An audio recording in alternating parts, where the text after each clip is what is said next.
அஸ்ஸலாமு அலைக்கும் வரஹ்மத்துல்லாஹி வபரகாத்துஹு.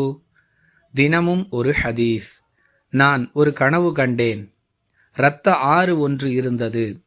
அதன் நடுப்பகுதியில் ஒரு மனிதர் நின்று கொண்டிருந்தார்.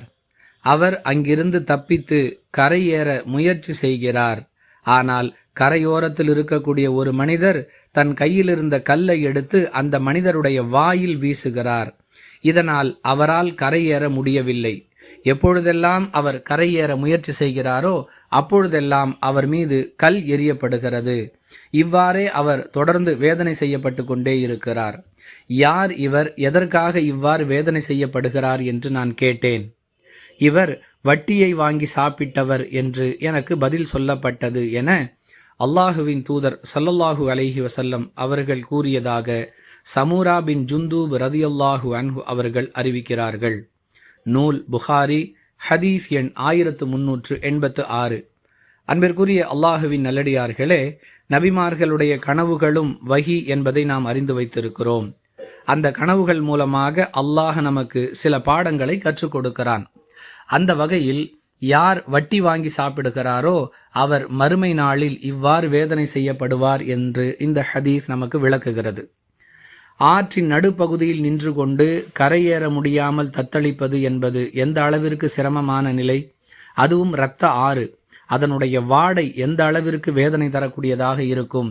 அதன் மைய பகுதியில் நின்று கொண்டு கரையேற முடியாமல் தவிப்பது என்பது மிக கொடூரமான நிலை. ஏன் இந்த நிலை?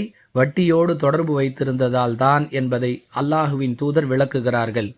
அன்பிற்குரியவர்களே, இவர் வட்டி வாங்கி சாப்பிட்டார், அதனால் இவருக்கு இந்த வேதனை. நாம் வட்டி கொடுக்கிறோம், அது குற்றமாகாது என்று சிலர் நியாயப்படுத்தி பேசுகிறார்கள்.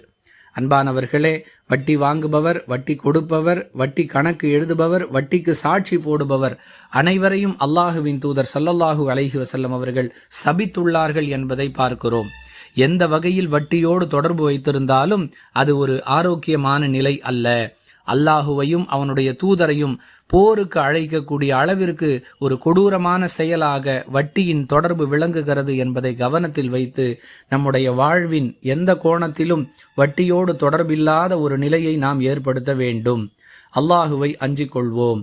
வட்டி இல்லாமல் மனிதன் வாழவே முடியாது என்று சொல்பவர்களுடைய முகத்தில் கரியை பூசும் விதமாக வட்டியில்லா வாழ்வை நாம் தேர்ந்தெடுத்து கொள்வோம்.